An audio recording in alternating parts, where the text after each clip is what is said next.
Okay, can everybody see me? Wave if you can. All right, welcome to National 3D Day, the third day of the third week of the third month. And it's the third complete week if you're wondering why it's this specific day. Today we have a workshop from David Starkman. David has a very long history in 3D. I'll give him a more complete introduction. What I wanted to do is first play a video as people are arriving. This video is for 3D Con. It's an anaglyph content, so if anybody wants to get their red, blue anaglyph glasses out. Also welcome people on AltSpace. I'm not sure, this probably won't work for that, but we'll have the tape up and you can watch it later. We will eventually have a way of watching this in 3D on your goggles.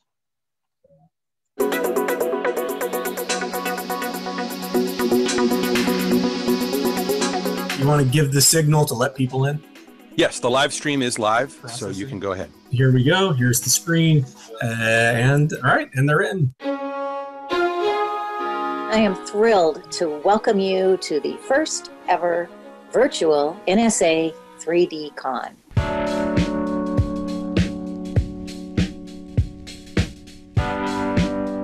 Making money on stereo cards, I find a fascinating topic. The topic for today is Photoshop layers for easier adjustments and composites. You can check out immersive photography. You can see these things without having to spend a fortune. The people that use this method, they say they see no problems and they're happy, so that's all that counts.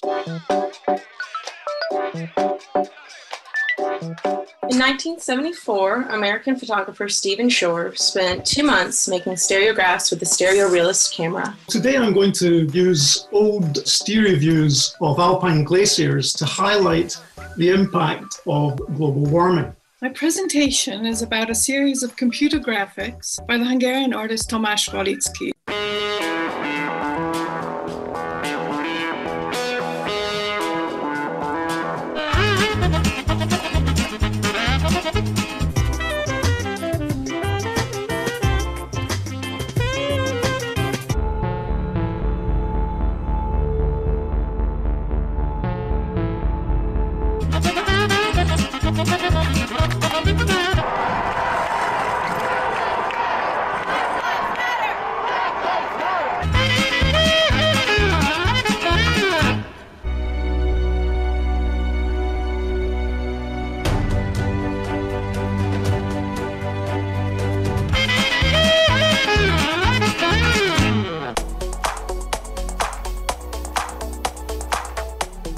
Hello.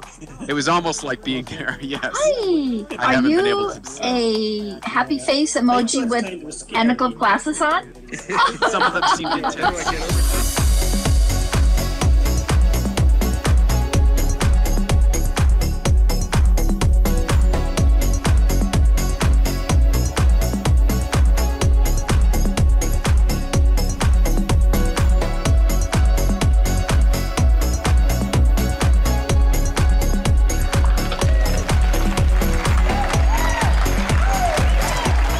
Guys, thank you so much.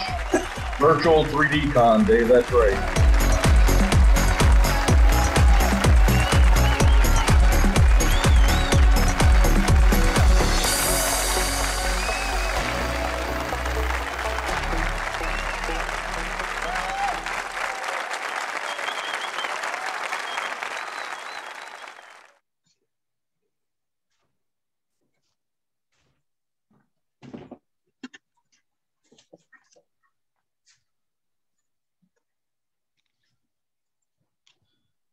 Okay, thank you. Well, we'll get in more into about our club, but let's go right into the what everybody's here for, which is David Starkman. It's all yours, David. Okay, welcome. My name is David Starkman, and this is a beginner's guide to Stereo Photo Maker. I've been using Stereo Photo Maker almost since it first came out, and again, I'll emphasize this is for beginners. I notice a lot of familiar faces here, but I can't see the people who are watching with headsets. So I hope you got a lot of beginners there. So, you know, I'm not going to be getting into more advanced topics. Our 3D club will be doing some of those later on, and maybe Steve can tell you about those when I'm finished. So what is Stereo Photo Maker? Well, if you've been shooting a digital 3D at all, you know, this is a program to let you align and manipulate your right and left images for the most optimum 3D viewing, as well as for cropping and doing other things. So as beginners, a lot of you might be using one of the two Fuji 3D cameras. I personally, that's my recommendation for the best way to start these days, because it's just so easy. It's as easy as using a regular digital camera.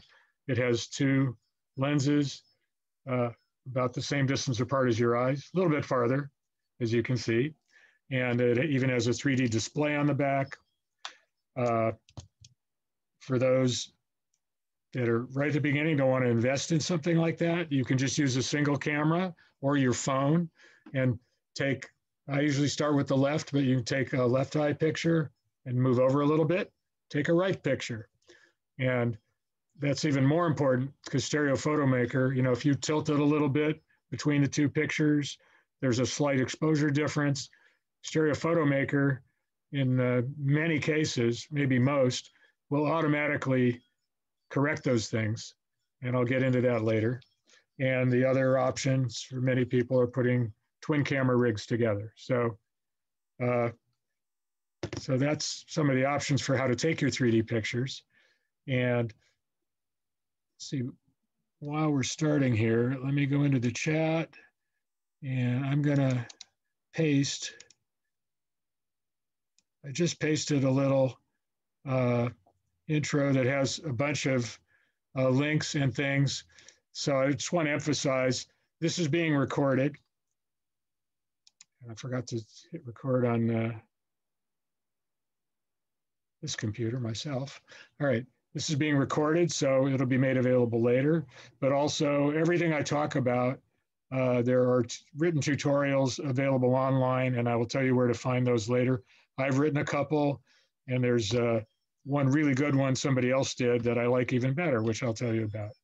So without any further ado on that, and we'll take questions, but if you could, unless you think I've really I'll ask the other hosts, if you think I've missed something, because it's hard to remember everything, please leave questions for the end, and then I'll be happy to answer as well as I can. And hopefully we can do this in about 45 minutes. So here we go. So to me, the first step is before you even get into the program, it's what I'll call housekeeping. And let me share my screen. And let's see here. Are you guys? Oh, let's see, seeing my desktop. Okay, so you've got my desktop. I'm gonna go into my workshop folder. And if you look here, this has more than you would normally need, but the first thing I do is create a folder. Let's say it was, yesterday at the beach was the title of the day I spent taking photos. So I'd create a folder called Yesterday at the Beach, and then within it, I would put at least 3 or 4 folders, depending whether you're doing it with a Fuji or a 3D camera like the Fuji, or if you're doing what we call cha-cha, where you take 2 pictures, one right after the other, or with a twin camera rig. If it's a twin rig, I will have, as you can see here, a left and a right folder where I will later upload the right and left images. If it's from the Fuji or a Lumix 3D1 camera, I will have a folder that's called MPOs or something like that, because the 3D pictures that it takes, instead of a JPEG or extension that you might be familiar with, they have an extension that's .mpo, which stands for a multi-picture object.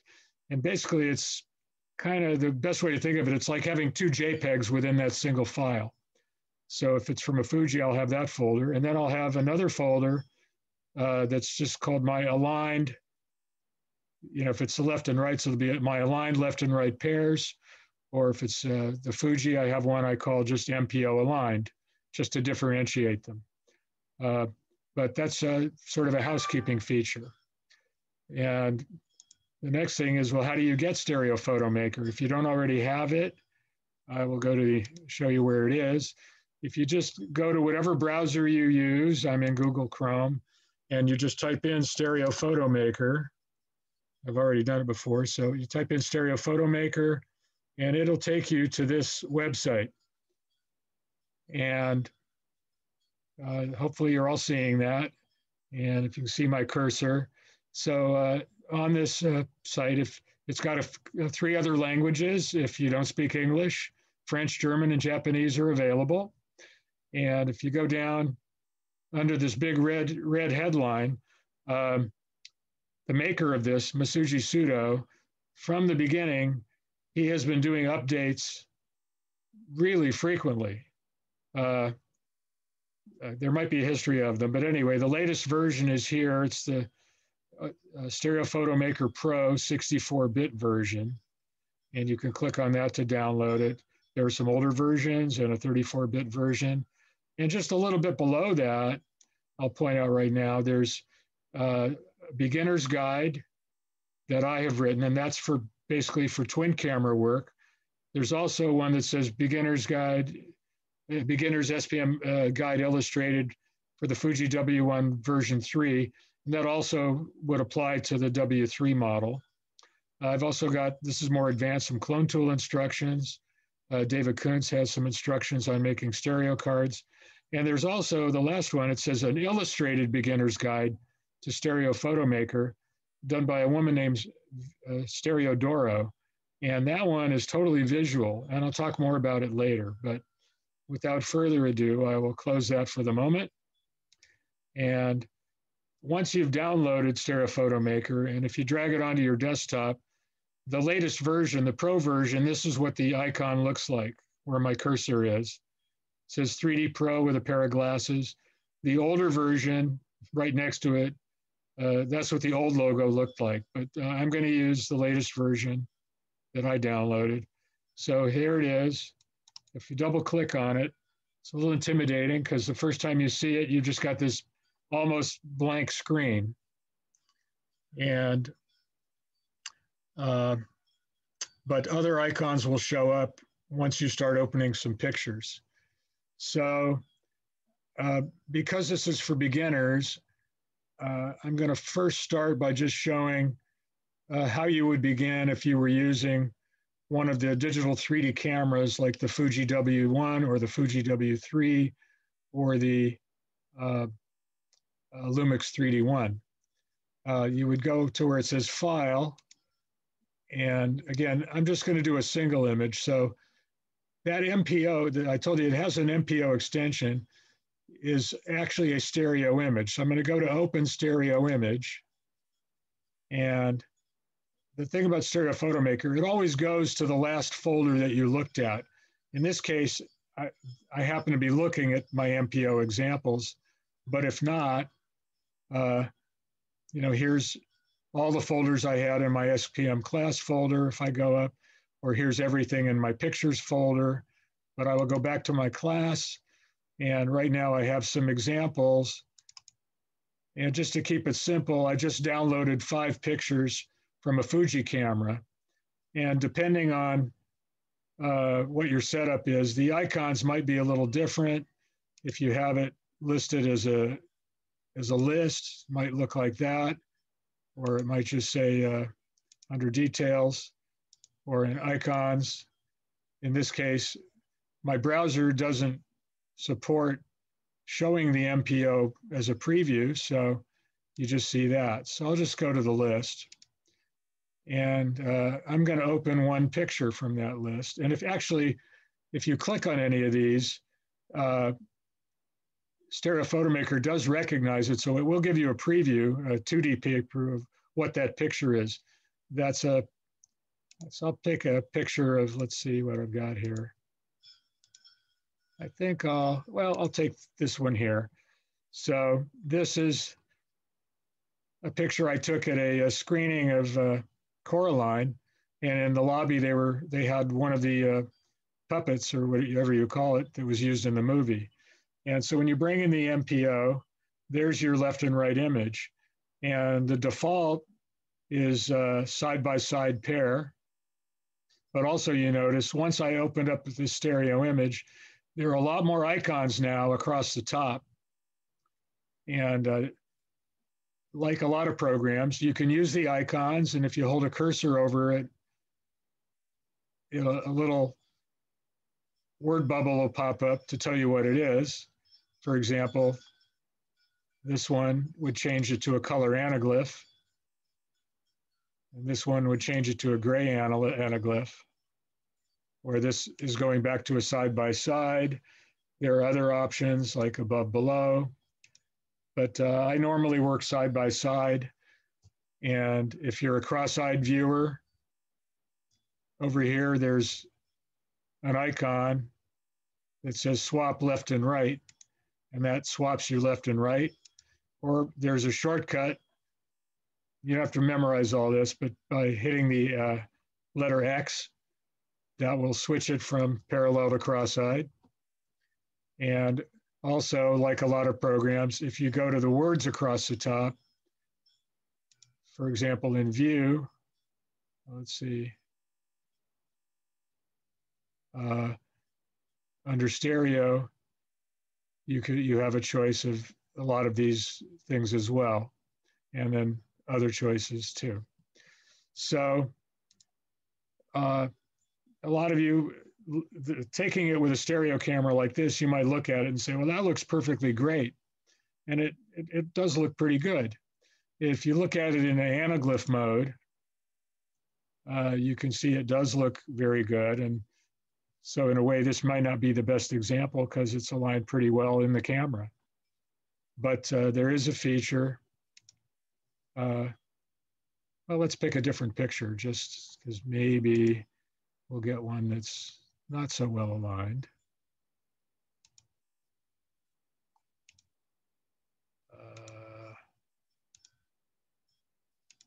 Well, let's just take a people picture. And if I look at the anaglyph version, oh, and by the way, in anaglyph, you've got some choices. There's a pop down. You can have a full color anaglyph. With the red and blue there, that would ghost a lot. So there's a half color, which might look better. And there are other choices as well that you can experiment with to see which looks best. But going back to side by side, there's a manual adjustment mode, which is called easy adjustment. And here's the icon for it. And if you click here, you can go to a full screen. And you'll notice above and to the side of the picture, there are two sliders. This is a horizontal slider, so you can make some adjustments there. And this is a vertical slider. So manually, one could adjust this quite well if you wanted. Just for the heck of it, I'm going to misalign it on purpose and save it. And now, if you were to look, and if you're looking with a viewer, or if you could free view that, you see it's going to be difficult to view. And in anaglyph, it's really obvious. So I did this on purpose to show you that another option right over here, which is pretty cool, it's called auto alignment. And by clicking on that, if you watch the screen, you see this has popped up, little thermometers going at the bottom. It did that pretty fast.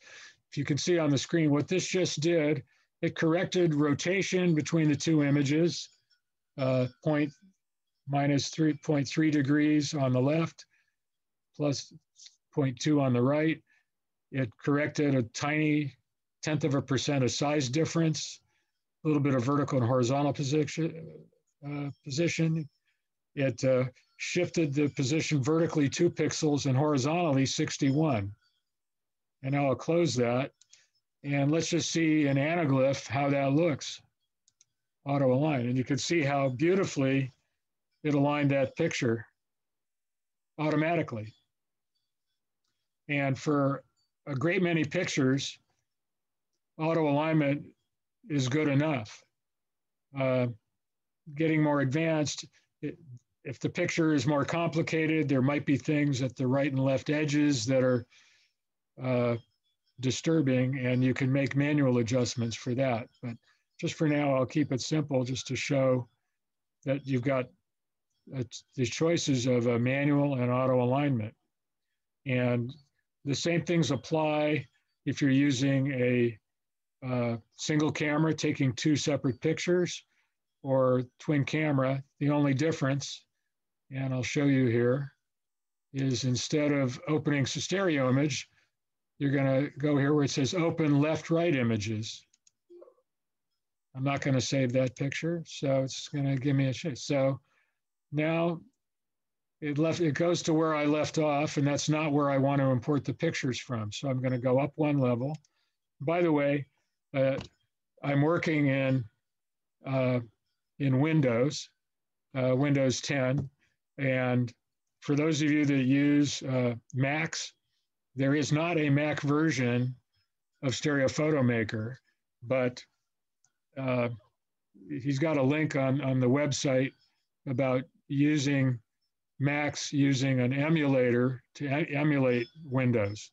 And that's not a subject I can get into. I'm not a Mac user myself, and it's a little more advanced, but it is possible for Mac users to use Stereo Photo Maker, but this all is in the PC. Anyway, I'm going to go up 1 level, and this is in my pictures folder, and in my SPM class folder for today, I had some left and right images. So you notice up in the top, it still says open left image. So I'm going to go into this left image folder, and I happen to have saved 4 images. And I'm just going to pick one. And just for fun, I'll pick one of me. No, I'll pick this one. This was taken at one of the NSA conventions. And then I'm still in the left folder here, but notice at the top now it says open right image. So I'm going to have to go up 1 folder or 1 level. And now I go to my right folder, and I will pick that matching image in the right. And now I've opened up a separate right and left. And if you have a side-by-side viewer, you can view that. I'll wait a second here. For those of you who cross-eye view, I'll just leave it cross-eyed for a moment. And now I'll go back to parallel. And for those of you that don't do either, I'll switch to anaglyph for a moment. And notice in the anaglyph how far apart the subject material is. And in anaglyph, that's ghosts a lot more. So let's go back to side-by-side. I always like to do my auto adjustments starting in the side-by-side mode. I'm not sure that it really makes a difference, but that's just my habit. And I'm going to click on auto align. And we'll give it a minute. Notice in the lower left, the little thermometer is going, showing you it started working. And now it's popped up to tell you what it's done, and it's finished. So now I'll close that, and let's just go into anaglyph and see how differently aligned it is. So it's aligned much, much better. Plus, that was with 2 separate cameras. So if there was any slight height difference or rotational difference, it's corrected those things. The only thing one might want to adjust manually, especially for an anaglyph, let me put on my anaglyph glasses, is to do some horizontal adjusting to reduce ghosting. And I find my own preference, even though technically it might be bringing the edges through the stereo window, I like to reduce ghosting on the main subjects. So I'm going to go into easy adjustment. I'll go to full screen. And I'm not going to touch verticals because the auto alignment does that perfectly. I'm just going to tweak the horizontal a little bit. And you can either do big movements by grabbing the slider in the middle, or you can do small movements by clicking on the arrows at either end. So I'm just going to click a bunch, and I'm going to align right here in the middle on Susan's fingers right there. And if you want to get really precision, you can click on this 100% size thing. And when you do that, then you can click and drag to part of the image. And let's say I wanted to line up this hand as the object that appears right at the window. So I can just move it over just a little bit more. And now you see no double image at all right there on that part of the hand. And that's 100% size. And if another trick for some images that can be handy, you can throw a grid onto your picture. And you can even change the pitch of the grid. But I won't need that for the moment. And I'll go click on 100%. Oh, let's say you've got a picture that's got very dark with things against a dark background. It's very hard to see where things are. You can click on edge detection and you can line up on outlined edges that might have been hard to differentiate in a picture that had a dark subject on a dark background. Anyway, there's a lot of little tricks there. If the picture wasn't level, you can do a rotation here. And if you do that, right here in the corner, there's a button that says link both rotations together, because you don't want to separately rotate them. And now if I do this, you could rotate the whole image, or you can do it just a little bit. And if you have a grid, like you were leveling something, you could use that as a reference. But I'll just try to put it back where it was. So let's go back to 0. Okay. And I'll get rid of that. And say OK. So now my anaglyph version, I think, is a lot easier to view. And there's the side-by-side version. Okay, actually, maybe, well, no, I'm going to continue with one more step before I get into asking about some, oh, there is one other thing, sorry. When you're doing a single camera shifted to the left or right, or with two cameras, sometimes you can get color temperature or slight exposure differences between the left and the right. And that isn't really much of a problem here, but if you go up here in the adjust mode, and for here I use the pop down, under adjust, and this pops down, there's this auto color adjustment. And in this, you have a choice of picking the left or the right image to be your reference. So I know sometimes with my twin camera rig, the right picture is a little bit warmer than the left, or vice versa. Whichever one I like the look of better, or one's a little lighter, one's a little darker. If I pick that as the reference, it'll then match the other one to it. And like I said, in this case, there isn't much difference, so you won't see it. But even a small difference can make a big difference later if I wanted to go into save it and then do other color manipulations like in Photoshop. The closer these two colors are matched, the better it's going to work when you're doing a side-by-side pair in Photoshop. because if there's even a slight difference, that'll be exaggerated when you start, like, let's say, increasing color intensity or doing some manipulation to the pair as a pair in Photoshop. Another thing you can do in Stereo Photo Maker, which is very nice, is cropping in stereo. And I like to crop in the anaglyph mode. You can do it in side by side, but if I go into anaglyph, let's say I just wanted this part of the picture, I could go here, click on crop, and I have it set on free cropping. You can set it to a fixed thing, like if you wanted it square, or set the ratio, but I usually go for free cropping. And let's say I just wanted this part of the picture, and I wanted it square. Just eyeballing it. And then once you've cropped, you can click on it. And then you can, up here, click on fit. And now I've got a crop version, and there's a side-by-side crop version in a more square format. And if you did that and you weren't happy with it, there's an undo button over here.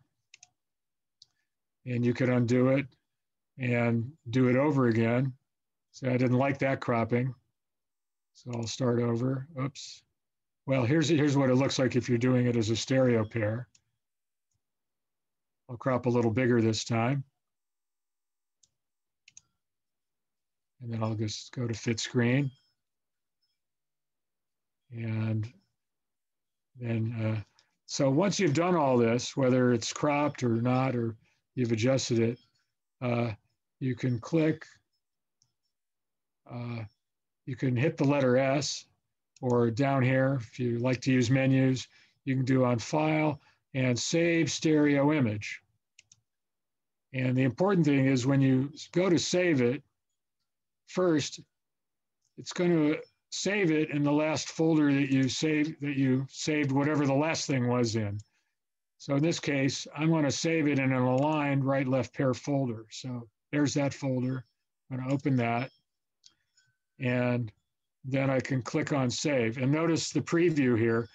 It saves it in whatever format you were viewing on the screen. So I'm going to click on save. And now it's just saved that. Well, let's say I go into anaglyph mode.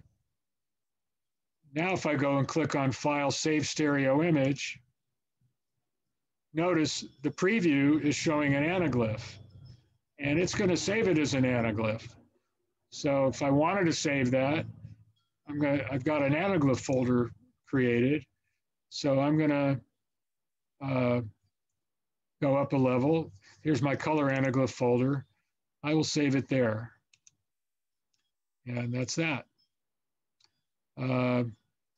So that's great for doing one image. But let's say you've just spent a whole day shooting. I went out to the beach yesterday. I shot 100 pictures. Well, a nice feature of Stereo Photo Maker is you can deal with them as a batch. And I'm going to start from scratch. So I'll close Stereo Photo Maker. I'm going to open it up again. And I'm going to, in this case, instead of doing File and opening either a stereo image or a left-right image, I'm going to go down to where it says multi-conversion. And in this case, I'm working with, I'm going to work with the MPOs, like from a Fuji camera. So I'm going to go to the folder where I have, like I said, I have 5 pictures taken with a Fuji camera. This could just as easily be 100, but I limited it to 5 so I could show you this in real time. So this is where I want to get the pictures from. And so that says I'm going to look in, and this is where the pictures are. And then it's down here, it says, what is the input file type? And again, as I mentioned earlier, for all practical purposes, an MPO is a side-by-side stereo pair embedded in this one file extension MPO. It's like 2 JPEGs in there. So that it considers an MPO a side-by-side image. But if you were doing independent lefts and rights, you would click on this, and I'll go back to that in a minute. But for the beginning, I'll just do that. So it's a side-by-side image. And then you can tell it, so that's the input. And then here it says output file type. And again, you have many choices, but the default is you want to output it as a side-by-side parallel stereo pair. And that's my personal default format, because once I save that, I can then take that saved pair, which has been aligned and adjusted. And if I want to do anything else with it later, I can bring it back into Stereo Photo Maker. But that way they are saved in a single file, and you don't have to keep track of separate lefts and rights. And also, if I want to work on it in Photoshop, you want to work on them together as a pair, not separately. So I save it as a side-by-side JPEG, but just to show you, there's this menu. You can save it as an independent left-right. You can have one be a mirror image, above, below, anaglyphs, a lot of choices here. Row interlaced. Universal Freeview format, it saves it left, right, left. Anyway, there are a lot of options, but my default one and the default that it is side-by-side. And I want to batch auto align all of them. Again, because even though the stereo camera does a very good job, if there's even the slightest height difference, size difference, and the horizontal separation, this will optimize it better than the way it was in the camera. And with the auto alignment, I like to have it auto crop. Some people like to do that manually later, but I've been doing it this way for years. And as a beginner, I think you can't go wrong using auto crop. And let's see. And once I've got those set, and then down here, you have choices to convert selected files if you wanted to highlight just some, or in this case, I'm going to convert all the files. Oops, wait, I forgot one step. You also down here have to tell it, where do you want to save the pictures that you just are aligning? So, so down here, if you click on the Browse button, you get kind of like a Windows Explorer type of thing. In this case, I'm going to align all those MPOs in an MPO aligned folder. So there were 5 images there. I've told it, so now basically the input type, the output folder, then I'm going to convert all files. This pops up and it asks you before you start, it says SPM will convert the 5 selected JPEG files and save to the folder, and it shows the path of the pictures, SPM class, MPO aligned. Do you want to start? And I'll say yes. And it'll show you what it's doing, and you'll see why I've only picked 5 pictures. The faster your computer is, the faster it will do this. But it is, if you saw earlier when I did a manual or did an auto align of one picture, it's now going through all of those 1, 2, 3, 4, 5 and aligning them. And it's putting them in that aligned folder. And it's almost done. And there it is. So just to prove it, I could open them in Stereo Photo Maker, but I'm going to minimize that. I'm going to go to my folders. I'm going to go to the class, and here's the folder I just aligned them to. And that folder was empty before, and now it's got 5 aligned stereo pairs. And these are parallel. So I'll just, for right now, I'm just going to share them in the Windows picture viewer. And those of you that have a side-by-side parallel viewer, in a minute, I'll show you how you can view them differently. And I've just aligned them, and it does a very good job.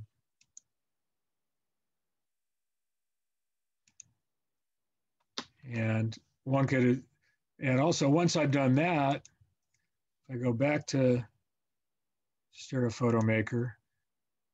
Let's say I wanted to have all of those as anaglyphs. I could go back and do a multi-conversion, but in this case, I've already aligned those. So I'm going to go into the aligned files.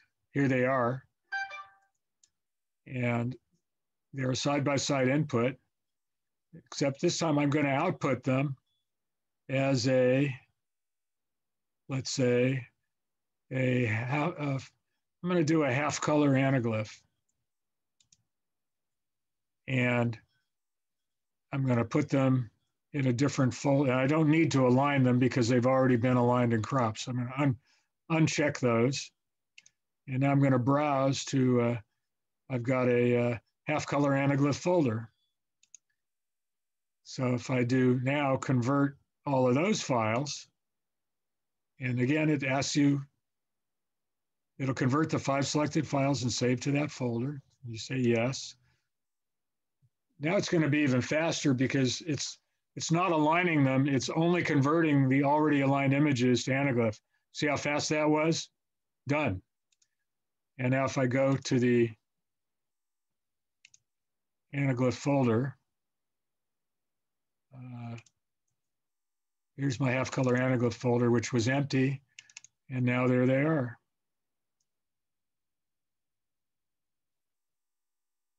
Again, I would manually bring the main subject closer together, but this is what it did automatically.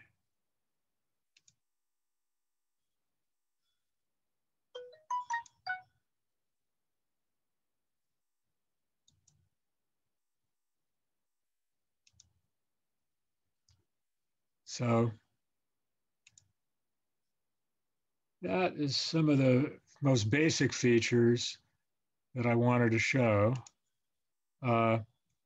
You also, well, I think maybe this would be a good time to stop and ask if there are some questions. I know I've just thrown a lot at you. I'm going to stop sharing for a moment and let's see everybody. And if the host will allow everybody to unmute if they want. Are there any questions about any one aspect of what I just showed? David, I have a question about the cropping. Yes. Because you do that very quickly and that never seems to work for me. But are you actually pick the cropping tool, then you enter the photo and start where you want to start cropping and click there, and then you click again where you want to, the lower corner? It does not work the way cropping works like in Photoshop or something. Okay, so that's my problem. Yeah, and so let me do a quick example because I think everybody else might appreciate it too. Hold on. I'll go to screen share. Let's see here. Okay. Let's open up Stereophoto Maker. Let me open a stereo image. Oh, this will be a good one because I can show 2 things at once. This was the one that I didn't like the way it looked in anaglyph, even though it auto-adjusted it. For anaglyph, what I would do, and I'm going to go full screen for a second, I would bring the main subject closer together like this so that it's better to view in anaglyph. Anyway, once I've done that, now I'll show the cropping. And I'm going to do cropping in anaglyph just because I think it's easier to see exactly what you're getting. So if you go to the crop tool, and again, I'm using the free cropping option, which is the first one. but you can pick some, here's some other aspect ratios that you can choose. Let's say I wanted to do a Holmes or a, there's a little terminology thing here. I think, let me pick a Holmes card and see what it does. And now it's going to limit my aspect ratio. But anyway, then when you come over here, you always start in the upper left corner. And if you're not within the crop area, you'll notice once I move down a little square box pops up. Can you see that? At any rate, then I have to click, left click the mouse, and you can start dragging it. And this is keeping this particular ratio. So I can't move it over because I'm in this particular mode because of where I started. So you can let go. And unlike some other programs, this may be what's throwing you off. Photoshop and a lot of other programs at this point would let you grab any one of the four sides to make a further adjustment. Stereo Photomaker doesn't let you do that. Your only option is to click in the middle of it, and that crops it. But let's say, no, I didn't want that. So what you can do at that point is click on the, up here is the undo button. See that? And I undo it. So let me start over. Let's say I really wanted to start my cropping here. And I want just that. And there it is. And then you can go back either to the side-by-side pair. So I think maybe that's probably what threw you off. I'll undo it. You're back to full screen. Is that little trick that when you crop, and let me go back again. I like to use free cropping most of the time. So I'm going to turn off the keep aspect ratio. So now I can crop any way I want. So let's say I wanted to do that, just a weird crop. That's free cropping. Again, once you've done it, you click in the middle. And if you don't like it, undo it. So does that answer your question? Yes, thank you. I think what I was trying to do is crop in side by side, looking at both images and trying to crop both of them, which clearly is actually, wrong. let me just for a quick example, you can crop in side by side, but you're only going to do one side. Watch what happens. When I go, let's say to here, free cropping, and you have to always do it on the left. So notice whatever I'm doing on the left is happening at the same time on the right. You see? So there you are. Notice there's two boxes, one on the left, one on the right. You cannot independently work with them. They are locked together. And there you are. And again, if you don't like it, I can go fit to screen here. If you don't like it, you can undo it. So you can do it, but I find it just intuitively, it just seems easier to crop it in the anaglyph mode. And even if I want to end up side by side and then change it back to side by side. Does that make sense? Yes, thank you very much. I'm going to go try it. But David, I have a cropping question. Sure. When you crop, do you realign after you crop? That all depends on the image. Yeah. A lot of times, once you crop it, you do have to look at how it looks in 3D, and it might require realigning. Because the window may have changed at the edges or whatever. And well, let me just go back to share screen. Yeah, I have noticed that. Yeah, that often can be. It may not be true. Let me pick one of the other pictures. Well, I'll use this picture. But let's say I crop this here, and I want to do a very tight cropping.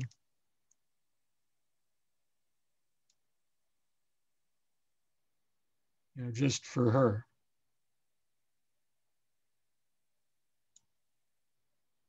and I crop it, and I go full screen, fit to screen, where I go side by side. Well, let's say, let's say I'm looking at the anaglyph version, and I'd like her to be a little more aligned. Like, let's say this jacket here. So I'd like that to be right at the window. Well, I could go to 100% size, drag it to the part of this image that I want to be aligned. Actually, her hand is probably in front of the jacket. So let's see if I align on her hand. And that's interesting. It's off vertically a bit.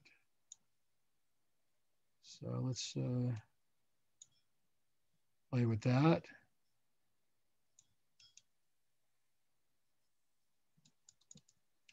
Notice how fine this can be, especially in the 100% mode. And now let's say OK.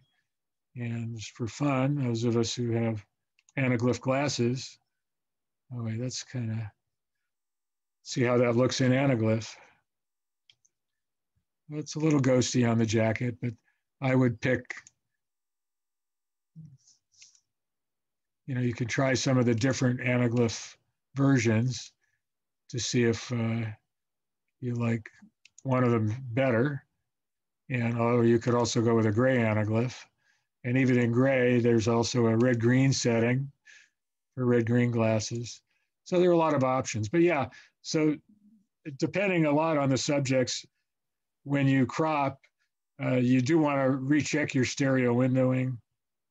And just the whole explanation of the stereo window is a little more advanced subject. Because I think for most beginners, if you do nothing but easy adjust, you're going to be in pretty good shape. That's our next workshop is David going to be Carl Wilson doing the Yeah. stereo window. David. Yes. Something else to point out while we're on the topic of cropping, Andrew Hurst just noted in the chat that before you do the click to do the final crop, if you hold your mouse key, you can drag the crop box around. Oh, okay. I forgot that you can do that. I know you can't drag just the edges, but let's. But you can shift the whole All right, box around. let's try it, because you know what? In all these years, I've not done it that way. So, like I said, even doing a workshop, and even a beginner's workshop, I always learn something from people that know more than me. So let's see if I can undo here. Yeah, hold on. So let's say I do this crop here. Let's say I cropped here, but I'd rather move it over. Yeah, that's why it's showing you this up, down, right, left arrow. So you can move the whole box. But what you can't do, as soon as I let go, it crops. What you can't do is grab just one edge and move it. But you can always undo and start over. One other thing, which I'll mention just for those that have 3D TVs, and I do this in the batch alignment, is once I've done all the alignment, again, my default is side-by-side mode for saving. But once I've done that, if I want to view them on a 3D TV, I will go to multi-conversion, and here's my aligned folder that I was just working in. And in this case, if I recall, yeah, if I want to output it for a TV, this I always found a little confusing because he's got all these formats you can output, but he does not show an MPO here. And the reason is it's here. Besides a JPEG, you do have other choices: a bitmap, JPS, a PNG, a TIFF, a GIF, and MPO. So if I did what I did before, and I don't think I created a folder for it, but if I save them all back again as MPOs, the reason is I have an LG TV, and if I put the MPO files on a thumb drive and put that into the USB input on my TV, I could, without using a computer, those will open up and I can play them as a slideshow. And the TV, a 3D TV, and I hope other brands as well, automatically recognize that as a 3D format.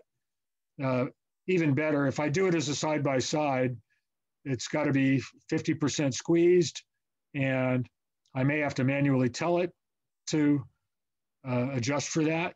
But the MPO, it just automatically does it. And you say, well, why bother? It's already an MPO in the camera. Yeah, but it aligns it better. And on the TV, it just is that much more comfortable to view if you auto align it first. So again, I'll stop sharing and back to questions if there's some more. And let me see if I've got, I think that's most of the basics. The other nice thing, you do have a lot of output formats later, if you want anaglyph, etc. There is a way to make stereo cards, like if you want to have prints made. There's a little tutorial on that. I don't know how we're doing time-wise. I could show a quick example, if you like, of making a stereo card. Yeah, I think that'll work. Okay, hold on. Let me just, maybe we'll make a couple announcements now, and then we can do that as the finale. Okay, and then I also have some announcements. But that's the basic workshop. But please, before we go on to anything else, I just want to be sure if there are any more questions about, the two basics are individual slide alignment and doing things in the multi-conversion version, which is to do things as a batch. And David, could you post those links in the chat for all of the information on Masuji's website? I thought I did at the beginning. Which links are? Take a look at the chat right at the very top. Hold on. For people that came in late, for people who came in late, it might be good to put them in there again. Oh, all right. All right. Let me. I don't see them in that. Oh, you know what? I forgot to hit enter. Here they are now. There we go. Okay. Sorry, my fault. So there's the Stereo Photomaker website. How to make images using a single digital camera, getting started with a digital camera. There are others. Oh, let me show you one more thing I'd like to share. Just a sec. Hold on. If we go back to the Stereo Photomaker website, down here under where, my beginner's guide is, well, first I'll show you my beginner's guide for what I just showed you. This is a text version for separate lefts and rights. Whoops. Let's go back. No, all right, hold on.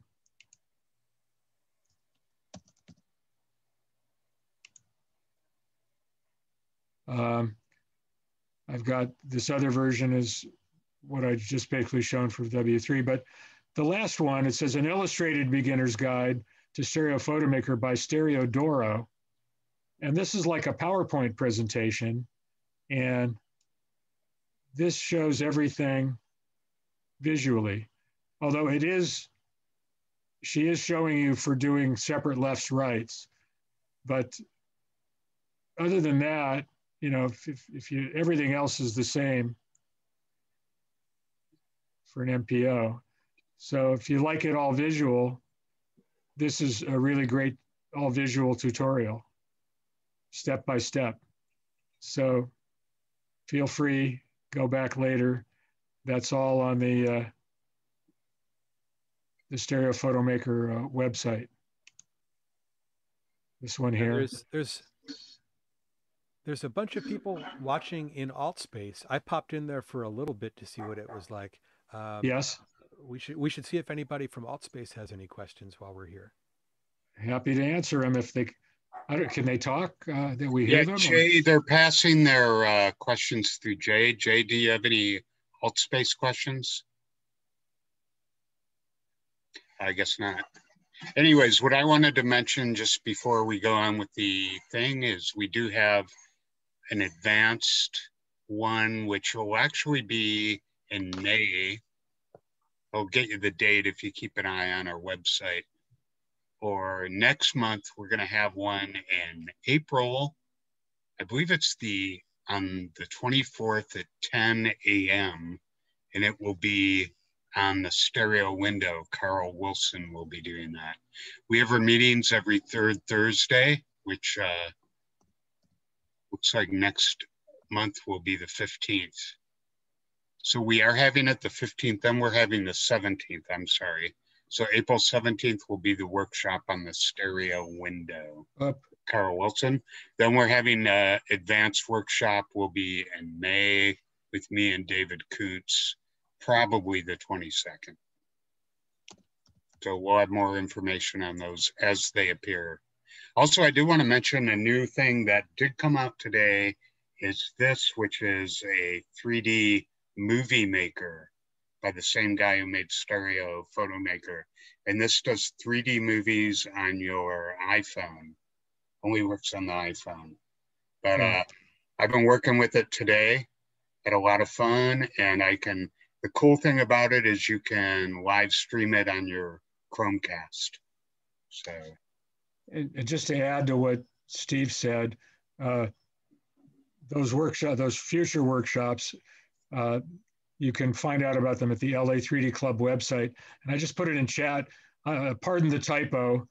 The one that says la3d.club.com, that's incorrect. It's just www.la3dclub.com. And that's basically sort of who's hosting us today, I guess. And our club will be having these workshops in the future. Yeah, Eric put a better link in than I did. There's one you can click on. Sorry if I got it bad. Thank you. And Eric also works at 3D Space, and he's doing an open house today. Eric, you want to put the link to that and maybe say a few words about that, and then back to the workshop? Oh, yeah, sure. Yeah. 3D Space is the Center for Stereoscopic Photography, Art, Cinema, and Education. We're a museum of 3D here in Los Angeles. And we are also the co-sponsor for National 3D Day. You can go to our website. Here, I'll share this for you. And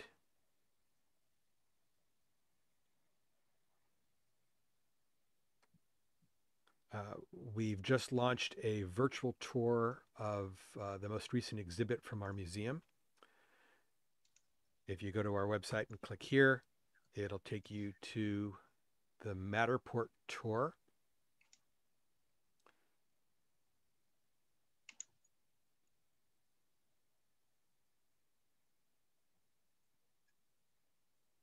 There it goes.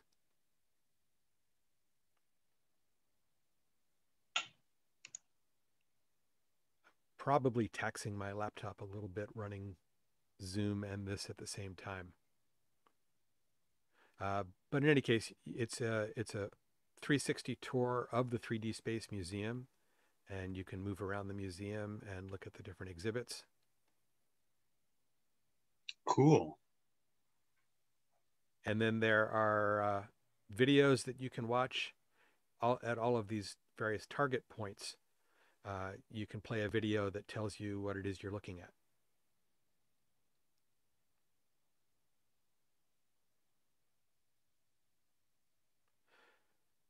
So I will put the link to that in the chat, and I'd encourage you, if you haven't had an opportunity to come to 3D Space, the museum is currently closed because of COVID. So we've put this online tour on so you can visit from the safety of home. And our Thanks, Eric. Okay, we'll be going back to David. I did want to mention our meetings are every third Thursday. Also, we're having the 3D Con. We're one of the clubs sponsoring it. Hope you enjoyed the video. We'll probably show that again at a meeting.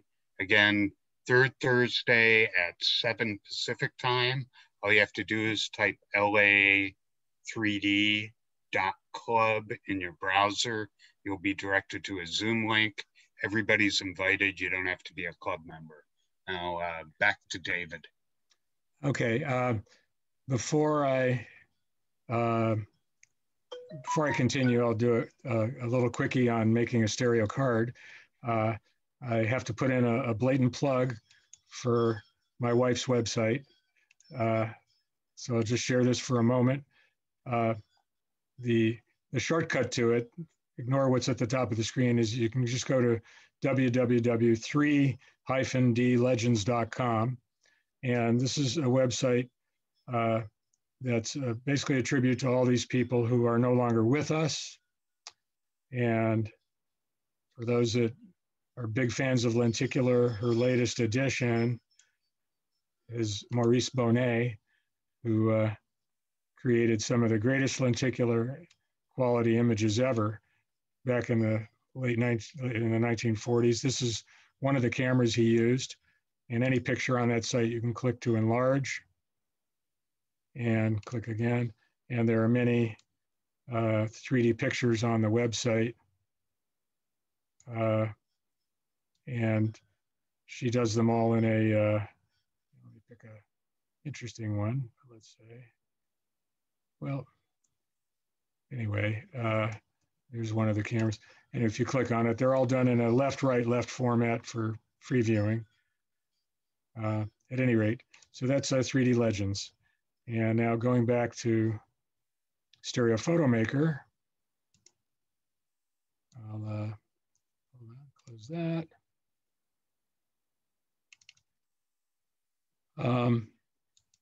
Let's say you've got a stereo image that you would like to make a stereo card out of. And people are always a nice subject. So this is Greg Dinkins' daughter many years ago. So at least when I make a sort of a classic stereo card, you can do it in whatever. David, we're still seeing your browser. Oh, I'm sorry. You're still seeing the browser? Yeah. You'll need to go back out and share the desktop. Sorry. Let me start over.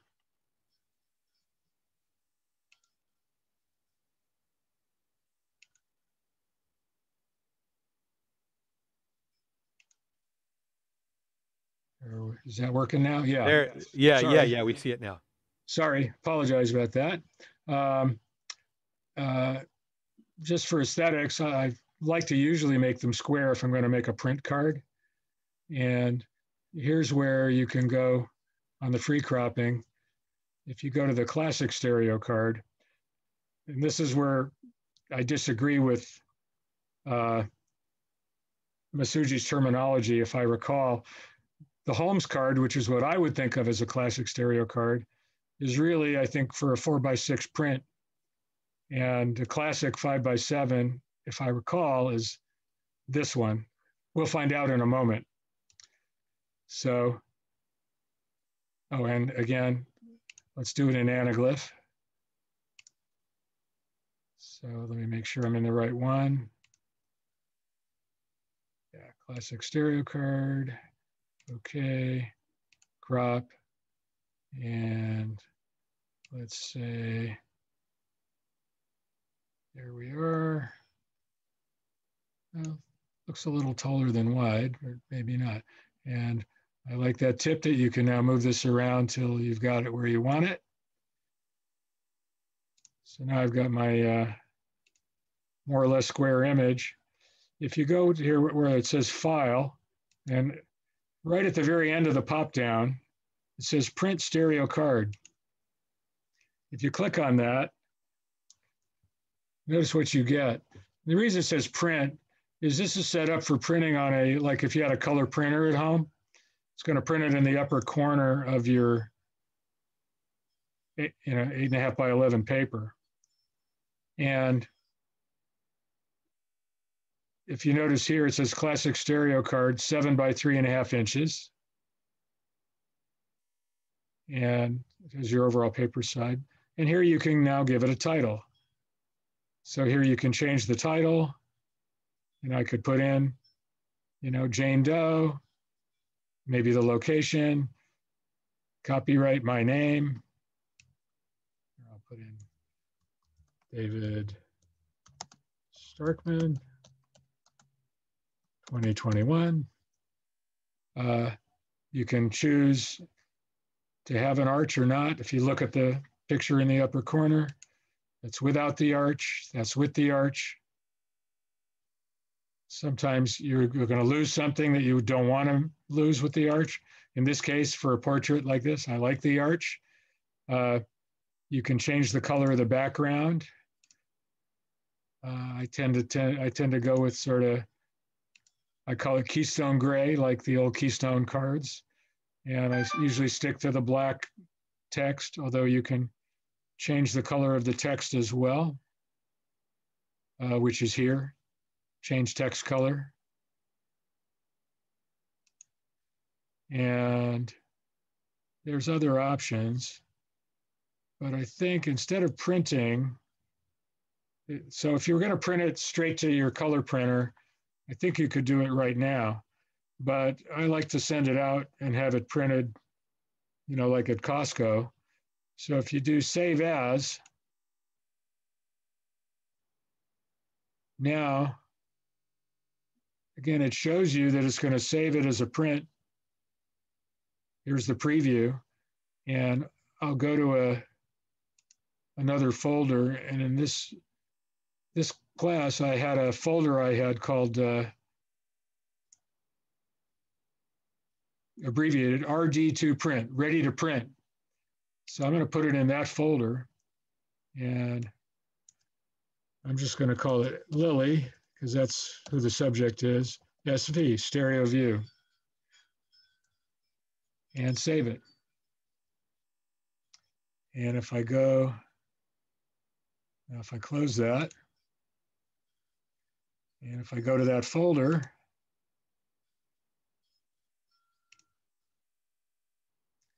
my ready to print folder, whoops, I must have made a mistake somewhere. Oh, somehow she didn't get into the folder. Anyway, let's move it.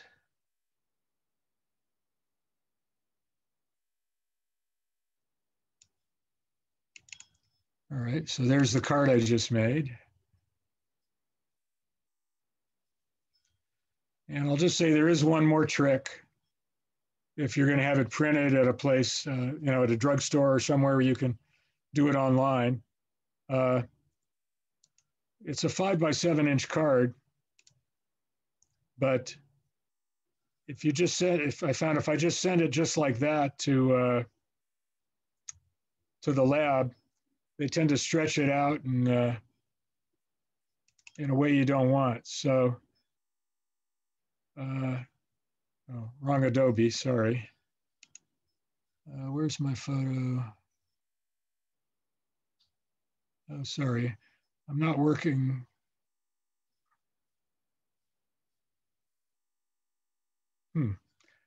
Okay, well, my main computer is out in the shop, and I forgot I don't have Adobe Elements in here. This is like a really ancient Adobe, which I'm not sure I can do it. Basically, you want to see if I can do it here.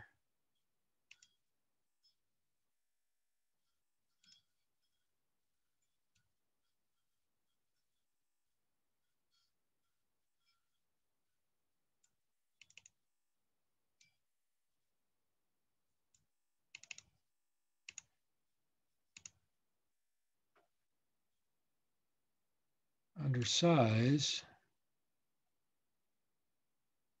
yes. You want to, yeah, so Photoshop has a similar menu. You want to change the canvas. What I find, if I want to end up with a 3.5 by 7 inch card, I have to put it on a 7-inch wide by 5-inch canvas. Hold on. Let me cancel that. I guess I have to size the picture first. So I'm going to do the photo size, 7 inches by 3.5. And just for the moment, I'll just leave it at the resolution it is. And now, once I've sized the picture, I'm going to put the canvas also at 7 inches, but with a 5-inch height.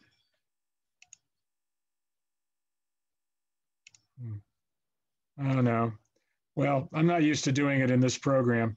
The point is, by putting a 3.5 by 7-inch picture on a 5 by 7-inch background for printing on 5 by 7-inch paper, it'll get printed the right size by the lab.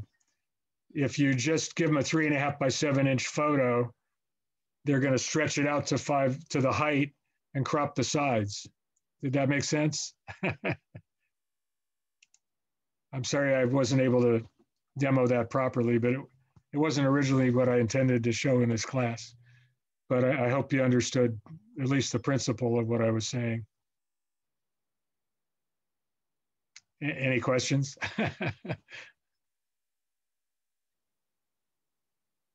It's a very quiet group. Can they unmute? All good. Thank you, David. That was awesome. Okay. Yeah, if people have ideas, we're going to have the advanced workshop next, not next month, but the month after. If you have things you want covered, if you could put them in the chat now, we can make sure that we cover those.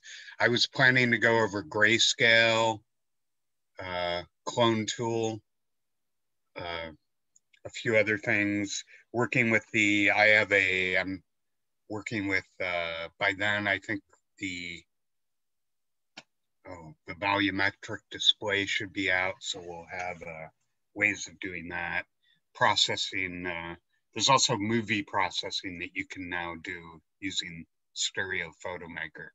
So just go over that and I'll save the chat. This video will be up later at our club site. So, any questions? Yeah, depth maps is one of the things we're going to be going over. Another feature I found very recently, it's been supported for quite a long time, that I only used it recently, is a way that you can pick photos out of, say you have a bunch of photos in one file that are lefts and rights all mixed up. There's a way to pick them out, a picker that they have that works very well for that. So we'll cover that as well. Yeah, we owe Mr. Pseudo a great thanks for all of the work that he's put into Stereo Photo Maker. And I wanted to thank David Starkman, who's a great resource for our club. Thank you, David. Well, thanks. Again, I've been shooting digital since 2005 and been using Stereo Photo Maker since not long after that. And in the early days, the auto alignment feature was not it. You had to manually align every single picture. But I will say that even after all these years, what I just showed you is 99% of what I ever use. The only other main thing, which Steve mentioned, but it's not part of a basic workshop, is that clone tool is very handy. But I do have a one-page tutorial that explains it that's on the Stereo Photo Maker webpage. You can print that out.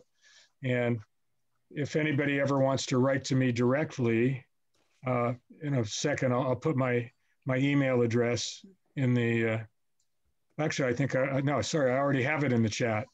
So feel free if anybody wants to email me with a question or whatever, I'll be happy to help. David, did you mention the auto color adjustment? Yeah, I did. Yeah, you did. You did. Okay. I wasn't sure. Andrew Hurst had just mentioned levels and color adjustment in the chat. Well, you can manually do it, but the auto adjustment was the main feature, which I use all the time. And by the way, if any of you are, I like to take old stereo cards and digitize them, realign them for viewing, like on my 3D TV or in a digital viewer. And it's very, very common on those old stereo cards for there to be slight exposure differences between the lefts and the rights. And just that one click, it's amazing how many times, I'll pick either the left or the right as the reference. And it's amazing how much better it can make it.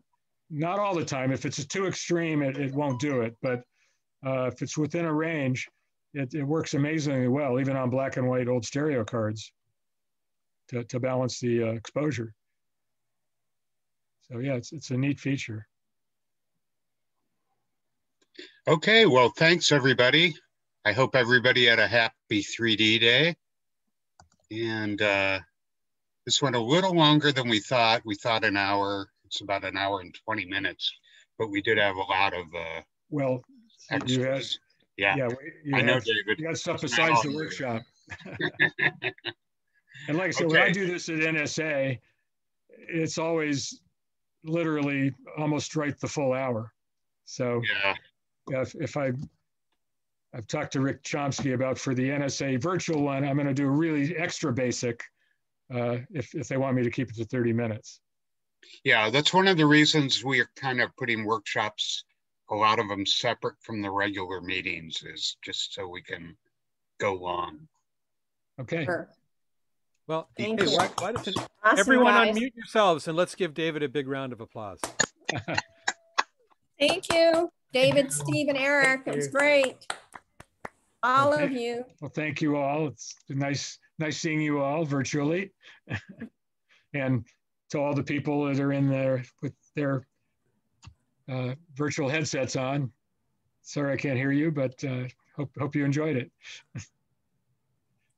And thanks, David. Our friend Andrew in England, glad you're up in the middle of the night, I guess. So glad to see you. The only one. Tim's here as well.